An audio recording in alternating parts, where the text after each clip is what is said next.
મારું નામ પ્રદ્યુમનસિંહ જાડેજા છે। રાવકી ગામમાં હું રહું છું અને 40 વર્ષથી હું લોટ દળવાનું કામ કરું છું।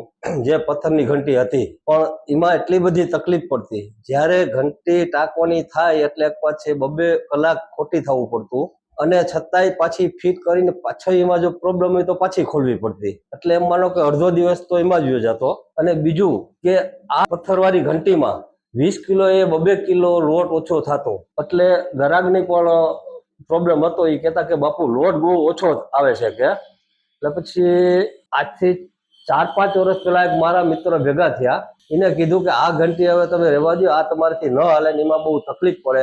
જ્યારે નવો પથ્થર બદલાવાનો થાય 24 કે 48 કલાક એ પથ્થરને ઘસવો પડતો, ત્યારે મેળે આવતું। એટલે 2 દિવસ તો ત્યારે ઘંટી ફરજિયાત બંધ રાખવી પડતી, એટલે ગ્રાહકને પણ તકલીફ પડતી।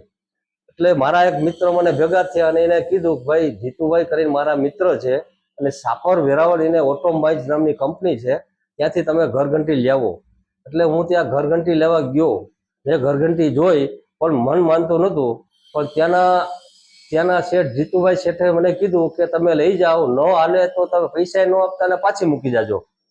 આટલી બધી ગેરંટી આપી। એટલે 4 વર્ષથી હું એ ઘંટી હાંકું છું, એટલે મને એટલી બધી મજા આવે છે કે એની કોઈ સીમા નહીં એમ। એટલે 4 વર્ષ દઈરું એટલે મારે ગ્રાહકી વધી અને મારે બીજી ઘંટી લેવાની ઈચ્છા થઈ।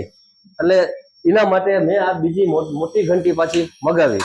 આમાં એટલી બધી સરળતા છે કે તમે દહીણું નાખી દો અંદર, પછી તમારે દહીણું દરાઈ જાય ત્યાં સુધી ખુરશીમાંથી બેસવાનું, બીજી કોઈ જાતનો પ્રોબ્લેમ છે જ નહીં, કોઈ જાતનો। અને લાઇટ બાઇટ વહી જાય તો ઘંટી ઓટોમેટિક બંધ થઈ જાય। એટલે આટલી બધી સુવિધાઓ એમાં છે। એટલે ઓટોમાઇઝની ઘંટી સારામાં સારી છે અને બહુ સારી છે। આ મારો 5 વર્ષનો અનુભવ બોલે છે।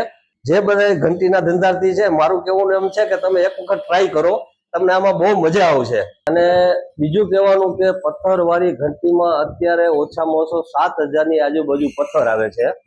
એ પથ્થર અહીંયા લાવી પછી એના કારીગરને બોલાવવો પડે એક વાત છે, અને 24 કે 48 કલાકમાં એ પથ્થર તૈયાર થાય। એટલે 2 દિવસ કે 3 દિવસ ઘંટી બંધ રહે।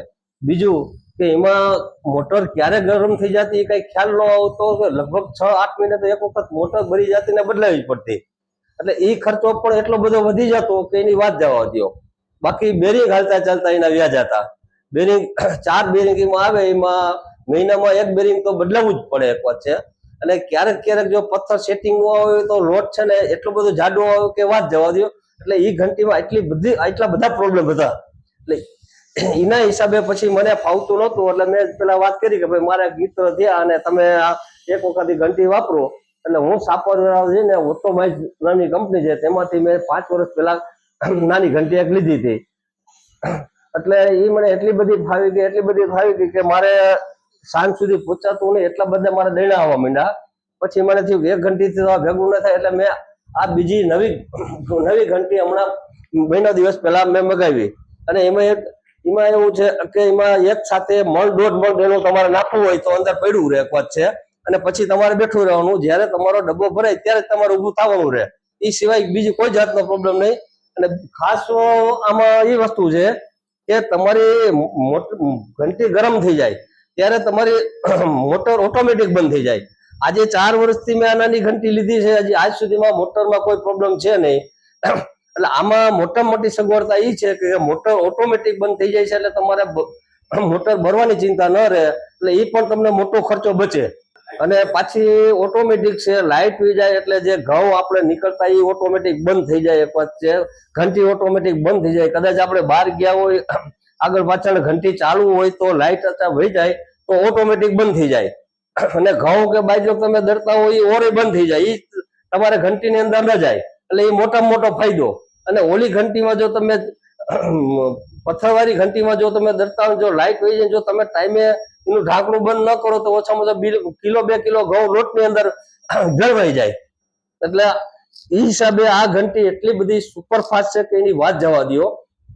એટલે મારો આગ્રહ એવો છે કે એક વખત જો તમે આનો અભિપ્રાય લ્યો ને એક વખત ટ્રાય કરો, અને બીજું કંપની તમને લોનની સગવડતા કરી દેશે, સબસિડી આપે છે અને બધી રીતે સુવિધા આપે છે કે કાંઈ પ્રોબ્લેમ થાય ને તમે ફોન કરો એ ઓટોમાઇઝમાં, એટલે તમારે 2 કલાકમાં તમારા માણસ આવીને હાજર થઈ જાય। એટલે આટલી બધી સુવિધાઓ પણ છે। અને તમારે કોઈને કદાચ આ વિશે કદાચ માહિતી જોતી હોય તો રાવકી તમે પધારજો। રામ મંદિરની સામે મારી ઘંટી છે, તમે જોઈ જાજો। એટલે તમને એક વિશ્વાસ બેસે અને તમને ખરેખર મજા આવશે એમ. તો આ બધાને સમને મારી વિનંતી છે કે એક વખત તમે આ ટ્રાય કરો. ઓટોમાઇઝ કંપનીનું નામ છે, સાપર વેરોળમાં કંપની આવેલી છે. કેપ્ટન ટ્રેક્ટરની બાજુમાં આ ફેક્ટરી મોટા પાયે આવેલી છે.